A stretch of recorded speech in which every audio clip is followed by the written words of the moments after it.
Hey, it's Ty and welcome back to my channel! So, na-miss nyo yung setup natin for today's video. Dito tayo muna magse-setup sa kwarto ko kasi madilim na sa labas, hindi na kaya ng sasakyan, hindi na kaya ng lighting sa labas, yung natural lighting natin. Kaya dito na tayo mag-shoot for today lang naman kasi madilim na nga sa labas. So, we have a new episode of Taste Test by Ty at ang taste test natin is the newest release from Krispy Kreme. So nasabi ko to sa last video ko na ito yung iti-taste test ko and I'm so excited because every year ito yung nilulook forward ko na i-release kasi pumpkin spice season na. It's September. So yan, nag-umpisa yan September yung pumpkin spice season hanggang hindi ko sure, basta September to October yata or November, basta yun yung month ng pumpkin spice season and I'm so happy kasi yun nga, nag-release na sa yung Krispy Kreme ng kanilang pumpkin spice line and nainom ko pala yung sea salt pumpkin spice latte, naubos na, sabi ko pa rin dun sa last video ko, iti-taste test ko yun kaso naubos ko na since na-miss ko nga talaga. So yun, hindi ko na isasama dito sa video. So ang iti-taste test natin is yung kanilang bagong donut which is yung pumpkin spice ring-filled pumpkin spice cheesecake. So ito, and dalawang donuts pala yung nirelease nila, isang pumpkin spice crullers and then itong pumpkin spice na cheesecake, ring-filled pumpkin spice cheesecake. Pero na-taste test ko na kasi last year yung crullers, kaya ito yung iti-taste test natin for this year. So if interested kayo malaman yung comments and thoughts ko about this, just continue watching. And before we start, please don't forget to subscribe to my YouTube channel and click the notification bell button para notified kayo whenever I upload a new video. And comment your video suggestions if meron kayong gusto makita sa channel ko. Just comment it sa comment box below and if accessible sa akin yan, talaga nga namang iti-taste test natin yan. And also, follow me on my other social media accounts. If a-flash ka na lang sa screen yung handles ko, but without any further ado, umpisa na natin ang taste test. Bago natin umpisahan ang taste test, sa pricing muna tayo. This is 65 pesos per piece. Same dun sa pumpkin spice crullers nila. So itong ring-filled pumpkin spice cheesecake is 65 pesos per piece. And yon, yung sea salt pumpkin spice latte talaga a must try. Sorry if hindi ko na napakita kasi naubos ko na. So ito na lang iti-taste test natin. And by the way, it's my first time to try this variant ng donut nila. Kasi last year yung crullers lang yung na-try ko. Hindi ko na-try itong ring-filled pumpkin spice cheesecake. And I don't know if ni-release nila to last year. So pero iyan, try na natin. And I'm so grabe yung amoy. Amoy pa lang nakatakam na. So, let's try it.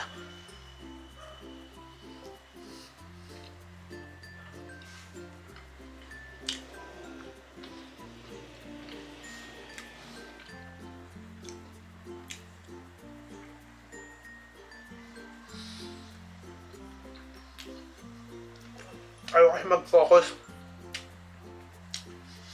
Pero kung mapapansin nyo, may cream din sa palibot ng donut. Yung as in sa gitna ng donut. Yan. Di lang mag-focus kasi sa camera itong pinaka-donut. Last na. Masyado ako nag-enjoy.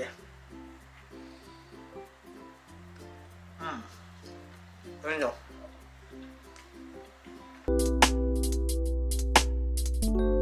So, tapos na natin i-taste test yung newest release ng Dunkin' Donut.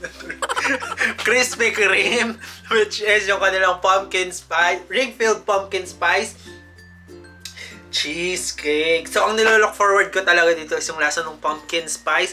Pero with the taste of this, mas na-highlight yung lasa ng cheesecake. Mas powerful yung lasa ng cheesecake. Medyo yung pumpkin spice is medyo hint lang, hindi siya yung ganun ka-strong. Ang nilook forward ko kasi dito talaga is yung lasa ng pumpkin spice kasi yung cheesecake available naman yan every time eh. Pero yung pumpkin spice may season lang kasi siya dito sa Pilipinas. I don't know if sa ibang bansa as in staple na talaga yung pumpkin spice sa menu nila. Pero dito kasi sa Pilipinas, season lang siya. So talagang ilo-look forward ko saan talaga yung pumpkin spice since limited time ko lang siya matatry. Pero yun nga, medyo nang ibabaw yung cheesecake sa donut na to. Pero okay naman yung sweetness.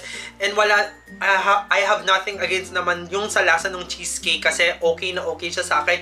Hindi siya ganun katamisan and also nandun yung asim ng cheesecake, kaya sobrang good sa akin. Siguro lang mas okay to if mas maha-highlight yung lasa ng pumpkin spice since para sa mga pumpkin spice kid like me, so sa mga nakaka-relate dyan, ayun, alam ko naman na magigets nyo ako kasi ayun nga, nilulook forward ko kasi yung lasa ng pumpkin spice, medyo nag-expect lang ako na mas lasang pumpkin spice tong donut na to, pero yun, goods naman siya para sa akin. Dagdagan lang ng konting pumpkin spice or kahit damihan na nila. Yun lang yung masasabi ko dito sa newest release ng Dunkin na naman, Krispy Kreme, which is yung ring-filled pumpkin spice cheesecake. Yun, if you're like me, pumunta na kayo sa Krispy Kreme kung sobrang fan ka ng pumpkin spice, and nilulook forward ko rin yung pumpkin spice latte ng Starbucks. Sana mag-release sila ng new variant noon kasi I'm so excited. Once na na-release na ng Starbucks yung pumpkin spice latte nila, talaga nga naman susugod ako agad sa Starbucks kasi nga limited time ko lang matry yung pumpkin spice, kaya lulubusin na natin. So tapos na tayo sa taste test and tapos na din tayo sa comment. It's now time for my rating para sa newest release ng Krispy Kreme, which is yung kanilang ring-filled pumpkin spice cheesecake. And by the way, available din yung pumpkin spice cruller and also yung pumpkin spice latte, and then yung sea salt pumpkin spice latte. Pero mas goods yung sea salt pumpkin spice latte. I-try nyo yon, sobrang goods, sobrang perfect ng pumpkin spice levels para sa akin. Talaga nga naman, yun yung magiging go-to drink ko for a while kasi nga since limited time only lang yung mga pumpkin spice natin dyan, kaya talaga nga naman lulubusin natin yan. So balik tayo dito, my rating for this is it's 7 out of 10. Mas tataas to yung rating nito if mas mataas yung pumpkin spice level niya, pumpkin spice taste level niya. Pero mas nangibabaw kasi yung cheesecake. Pero even though ganon, okay naman tong donut na to and it is a must try. So i-try nyo na. So that's it for this episode of Tastes by Ty. And if you do enjoy watching my video or kahit hindi nyo na-enjoy, you know the drill. Like, share, subscribe, and click the notification bell button para notified kayo whenever I upload a new video. And comment your video suggestions. Excuse me. If meron kayong gusto makita sa channel ko, just comment it sa comment box below. And kung trip ko talaga yan, talaga nga namang iti-taste test natin yan. And by the way, nag-release pala yung SNR ng kanilang iced coffee.